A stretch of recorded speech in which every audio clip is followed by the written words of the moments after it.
क्रिसमसला plum cake खाणं हे common गोष्ट आहे आणि हा प्लम केक आपल्या जर घरात बनवता आला तर किती उत्तम ना.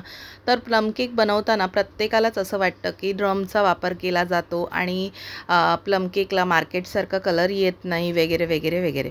तर आज मी जी तुम्हाला ट्रिक्स सांगणार आहे यामध्ये प्लम केकला मार्केटसारखं कलर येणार आहे, त्याचबरोबर मार्केटसारखी चव येणार आहे आणि महत्त्वाचं म्हणजे आपण ह्यामध्ये कोणत्याही प्रकारची रम किंवा विस्की ह्याचा वापर करणार नाही आहोत.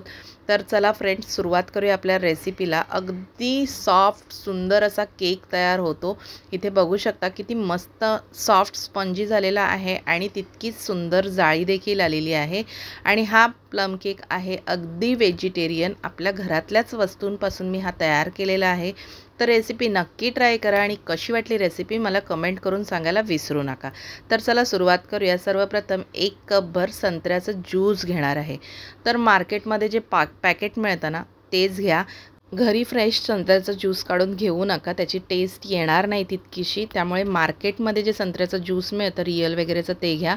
त्यानंतर 1/4 कप साधे मनुके, हिरवे मनुके, काळे मनुके, टूटी फ्रुटी आणि ड्राय टूटी फ्रुटी असं सगळं एकाच कपने घ्यायचं आहे. आता हे सर्व व्यवस्थित मिक्स करून झाकण ठेवून भिजवण्यासाठी ठेवायचं आहे. हे जितकं जास्त भिजेल तितकी छान आपल्या केकला चव येणार आहे. तर मी हे ठेवून देणार आहे 1 दिवस पूर्ण फ्रीजमध्ये. जर तुमच्याकडे वेळ नसेल तर तुम्ही 2 तास देखील ठेवू शकता. त्यानंतर आपण करणार आहोत कॅरेमल, कारण कॅरेमलनीच ह्या केकला छान कलर येणार आहे. त्यासाठी मी इथे 2/3 कप साखर घेतलेली आहे. साखर लो फ्लेमवरती मस्त विरघळू द्यायची आणि त्याला छान असा कलर येऊ द्यायचा. आणि त्यानंतर यामध्ये अगदी थोडं थोडं करून पाणी घालायचं आहे. पाणी एकदम घालू नका, नाही तर पाणी हातावर येऊ शकतं, कारण हे मिश्रण खूप जास्त गरम असतं. त्यामुळे थोडं थोडं करून पाणी घाला. तर ज्या कपने तुम्ही साखर घेतले सेम कपने पाणी घाला. त्यानंतर हे मिश्रण करून घ्या थंड. त्यानंतर आता आपण तयारी करून घेणार आहोत केकची.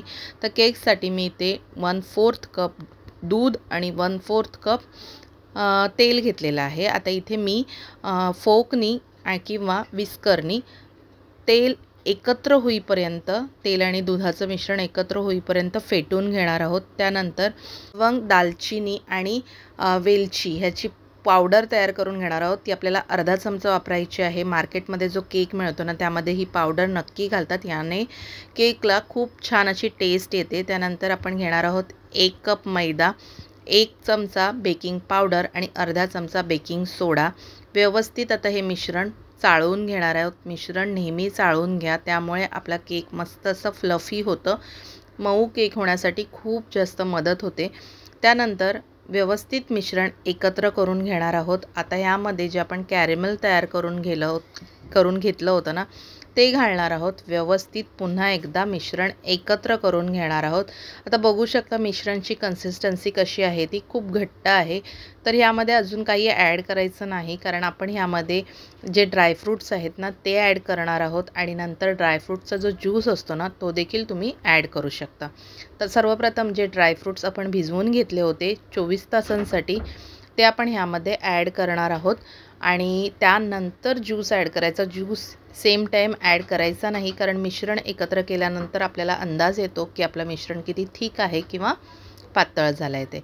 त्यानंतर यामध्ये 3 चमचे दुधाची पावडर घातलेली आहे आणि त्यानंतर अर्धा चमचा व्हॅनिला इसेन्स घालून आपण हे मिश्रण व्यवस्थित मिक्स करून घेणार आहोत. तर मी इथे अर्धी वाटी काजू आणि बदाम कापून घेतले होते ते घातलेले आहेत. व्यवस्थित मिश्रण मिक्स करून घ्यायचं. तुमच्याकडे जर अक्रोड असतील अवेलेबल तर अक्रोड देखील तुम्ही ह्यामध्ये कट करून घालू शकता. तर आता इथे मी जो संत्र्याचा ज्यूस होता तो थोडासा घातलेला आहे. व्यवस्थित मिक्स करून घ्यायचं. त्यानंतर आपल्याकडे जर टीन नसेल केकसाठी तर अशा प्रकारचे जे यूज अँड थ्रोवाले टीन असतात ना, पॅकिंगसाठी वगैरे यूज करतो, त्यामध्ये हे मिश्रण घालायचं. व्यवस्थित टॅप करायचं आणि कढईमध्ये बेक करणार आहे त्यासाठी कढई ठेवायची. कढईमध्ये एक चाळण किंवा स्टँड असतो ना आपला टोपं वगैरे ठेवायचा तो ठेवायचा. त्यानंतर ह्यावरती जे आपण सिल्वर फॉईलमध्ये मिश्रण घातलेलं आहे हे व्यवस्थित ठेवून घ्यायचं. झाकण ठेवायची आणि 45 ते 1 तासाची वाफ काढायची एकदम लो फ्लेमवरती. त्यानंतर इथे बघू शकता आपला केक झालेला आहे. झाला आहे की नाही हे चेक करण्यासाठी एक 45 मिनिटांनी टूथपिक मधोमध सेंटरला घालून चेक करायची. टूथपिक अगदी क्लिअर आली की समजायचं आपला केक तयार झालेला आहे. तर अशा प्रकारच्या सिल्वर मोल्डमध्ये जर तुम्ही घातलात ना तर अगदी इझिली काढू शकता. त्याला ग्रीसिंग वगैरे करायची काहीही गरज नसते.